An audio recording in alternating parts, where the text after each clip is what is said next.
Surendranagar Viramgam highway પર સર્જાયેલ ગમખ્વાર અકસ્માતમાં સુરેન્દ્રનગર જિલ્લા વહીવટીતંત્રની સંવેદનશીલ અને ઝડપી કામગીરી જિલ્લા કલેક્ટર શ્રી G.H. સોલંકી અને પોલીસ અધિક સહિતનો કાફલો ઘટના સ્થળે દોડી ગયો.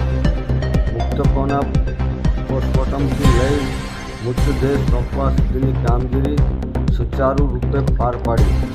સુરેન્દ્રનગર જિલ્લાના લખતર વિરમગામ હાઈવે પર ભાસ્કરપરા અને સારદ ગામ વચ્ચે સર્જાયેલ અતિ દુઃખદ માર્ગ અકસ્માતની ઘટનામાં સુરેન્દ્રનગર જિલ્લા વહીવટીતંત્રએ અત્યંત સંવેદના અને તત્પરતા સાથે માનવીય અભિગમ દાખવ્યો છે. તારીખ 13/4/2024 રાત્રિના આશરે 1:30 કલાકે રાજકોટથી પાટડી મેરા ગામે જઈ રહેલા પદયાત્રીઓને એક ટ્રકે અડફેટે લેતા સર્જાયેલા આ ગમખ્વાર અકસ્માતમાં 5 મહિલાઓ અને 2 પુરુષો સહિત કુલ 7 વ્યક્તિઓએ જીવ ગુમાવ્યો હતો.